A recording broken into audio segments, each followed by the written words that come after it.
But everybody hears that, everybody knows that, but to actually live in this trait,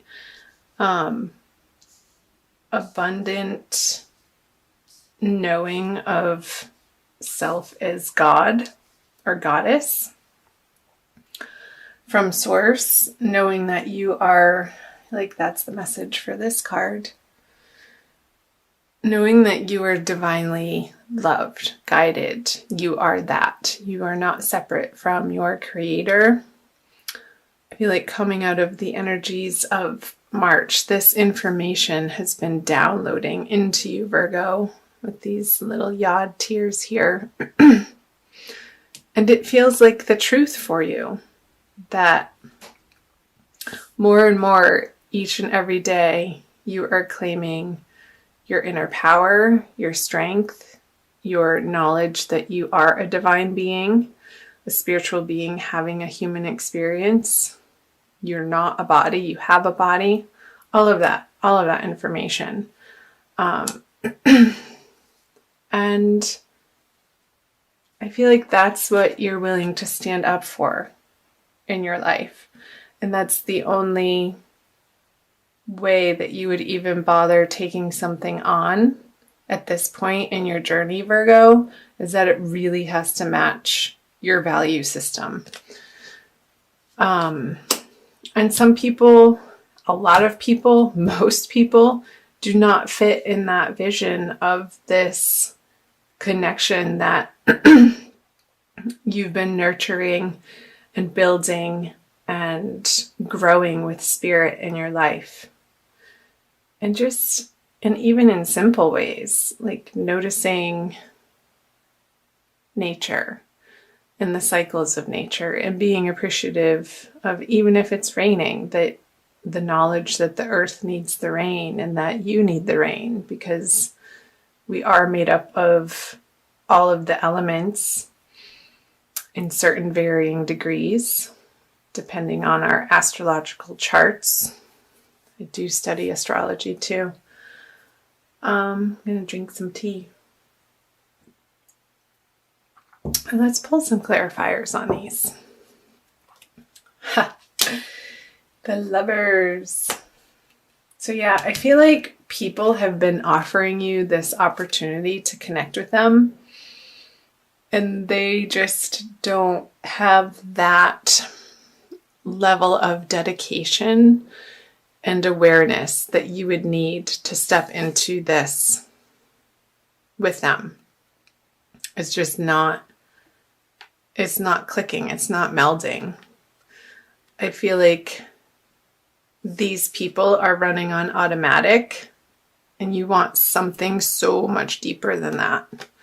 I knew I was picking up love and like a little bit of despair and like, oh my gosh, another one. I have to go on another date if you are single. This isn't a love reading, it is general. So we'll see what other energies come through. So I feel that this isn't a person, Virgo, but an experience that you've had in the past. This heartbreak and disappointment and things not working out, and maybe your passion fizzling out on certain projects, that you're now coming to understand that they had their time and place, but it all led you up into this point in your life right now, currently, that had you not had those experiences, you wouldn't be the person that you're coming to be in today's world, in the now moment. These have been fuel for your inner understanding and your search for the truth. The Ace of Swords is a very single-minded, like, let's distill it down to what's actually true. At its core and at the very basic level. I feel like Virgos coming out of the month of March have been on this inner journey to understand and to purify what is driving them and what's most effective in how you present yourself to the world and how you treat yourself. And in relationships with other people, you're wanting to get more and more precise in your communications, in the ways that you think, and catching your thoughts if you start going down a negative loop cycle. I feel like that's worth fighting for. And you know that. Yeah. Because you know it's going to get you this. The sunshine in your experience. Even if it's not sunny out, it's in your heart. Sunshine in your heart. Peace in your soul. Because at your essence, you know that you are here to be joyful and expressive and creative. And wake up every day feeling excited. And in those areas of life, those inspirations that you want to keep following, you know deep in your heart that that's the only way to move forward, Virgo, is to spend time in those directions. And you're willing to put the energy forth for that, for this outcome, for this to be in your experience.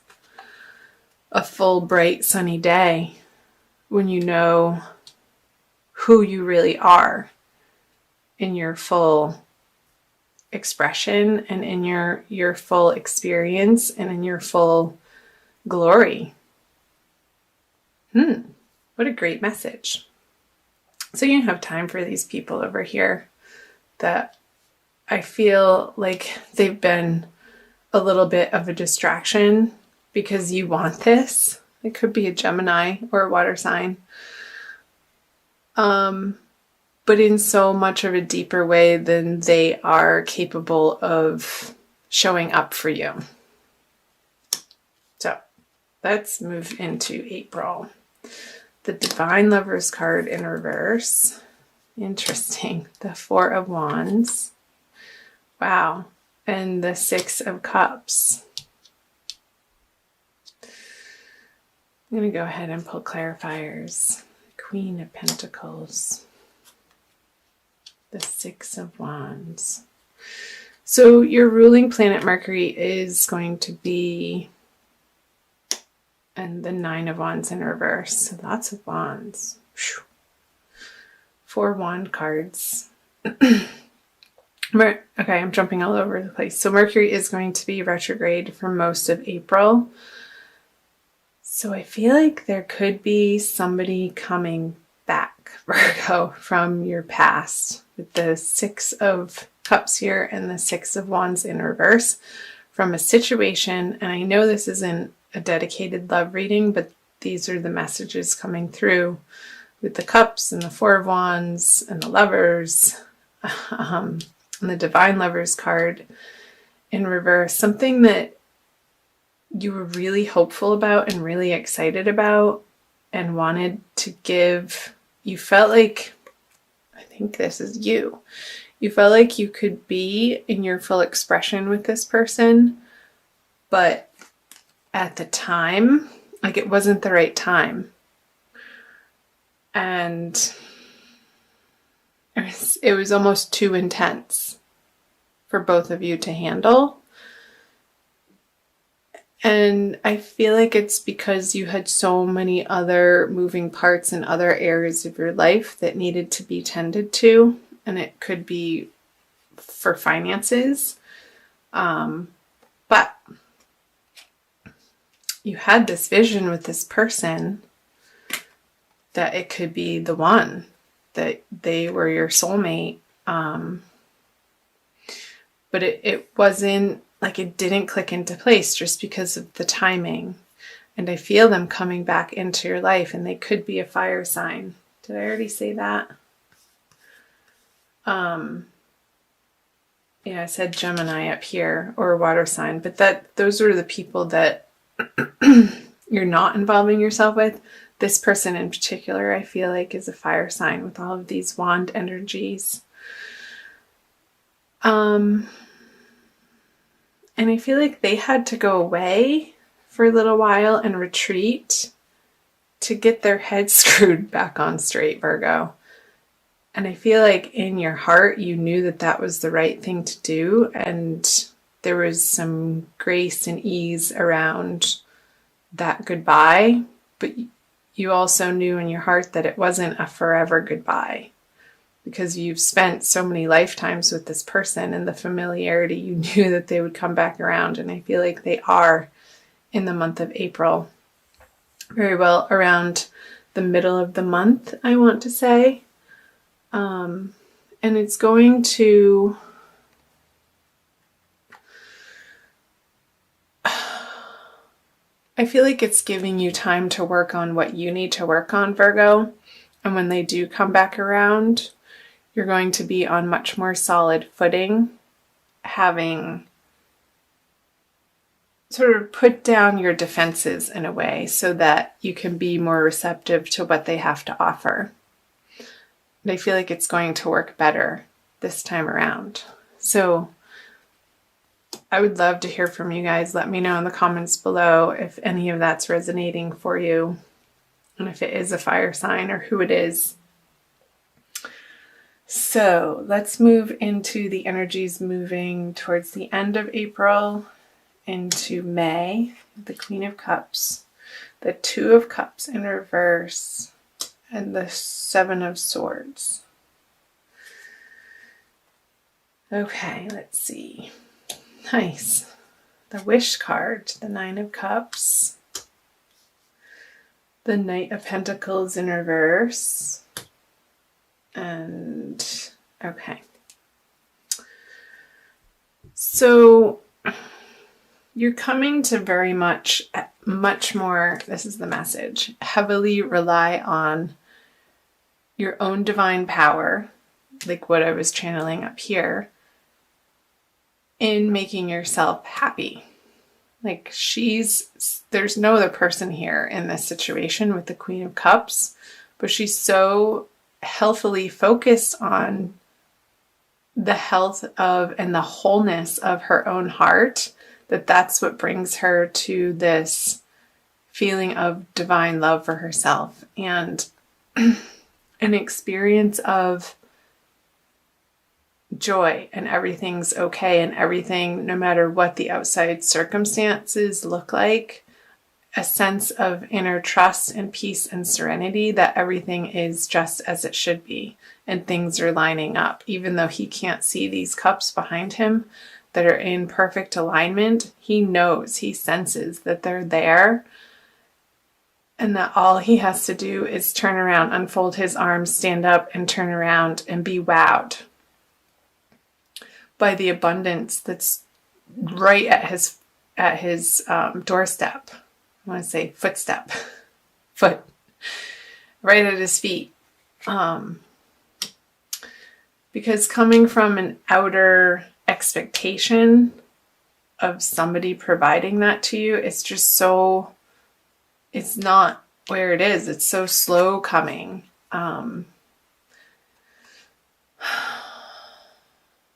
And leading to this cycle of disappointment that this person can't meet your expectations because what they have to offer isn't exact enough or perfect enough or precisely how you need it to be. Like, fill your own cup up over here, and this won't be such a sorry, sad experience for you. Like, it's just, I feel like this energy is really weak compared to the cup energy over here. But these little circumstances happening sort of as a reminder to keep focusing on the joy in your heart and what excites you up here with the Sun and the Seven of Wands. Let's see, what about this energy? The Seven of Swords on the Three of Cups. There could be a feeling for some of you Virgos that somebody's trying to take your joy away. Like that they want to sort of accuse you of being a party pooper. Maybe you're not engaging with them, like these people up here, on the level that maybe in the past they're used to you being with them. Maybe you used to go out to the bars and party and show up and have a good time and drink a little too much, and that's just not where your focus is anymore. And probably for good reason, because it wasn't a healthy habit. And I feel like a lot of Virgos, and really starting to understand self-love and in a practical way how you love yourself, can be very representative by what you expose yourself to people-wise, and also what you put in your body and how you treat your body. And I feel like there's a huge focus on giving your inner child the love that it needs, and a self-nurturance that these people aren't going to be feeling playful for you anymore, or appropriate, or even worth your time. Interesting messages, wouldn't you say? Where are we? 1850. Okay. I also want to give you guys, let's do a crystal wisdom healing oracle by Judy Hall. I like the oracle cards. They tend to solidify and reaffirm the messages that come through the tarot cards. And I love crystals. There's so many. The crystalline structure and the vibration that each one uniquely holds is just magical, and they work. Bumblebee Jasper. I think that came out for Aries. So let's read. Number 6. Trust. Bumblebee Jasper's startling colors instill a new vibration. The stone stimulates new projects, bringing you the message that you must have honesty in your life. You're a divine being with immense inner riches, holding the bright, energizing light of the sun. Yes, all these energies that I was picking up on. That was the message that came out, the divine. Like you're so beginning to stand in your divinity and understand that that's your strength. You are born to carry out a specific task. Charismatic, you naturally attract people. You have inner strength and courageously go where others do not dare. Harvest your resources and put them to work to heal dis-ease. So, Virgo, if you're struggling or dealing with or coping with any sort of physical ailments moving into and through April, the message is to notice how you're treating yourself about it, like mentally and emotional. And if there's any sort of frustration or despair or anger around it, there could need to be some healing that happens for you in order to shift out of that vibration so that self-healing can occur. And what I was just picking up was maybe working with a local shaman in your area that can help guide you to, I'm getting this like shaking vibration of like shaking out this old energy to break up the crystalline structure that's taken hold in your root chakra, I want to say, and how you feel secure in the world and how you take care of yourself and your connection to being grounded here in the 3D reality.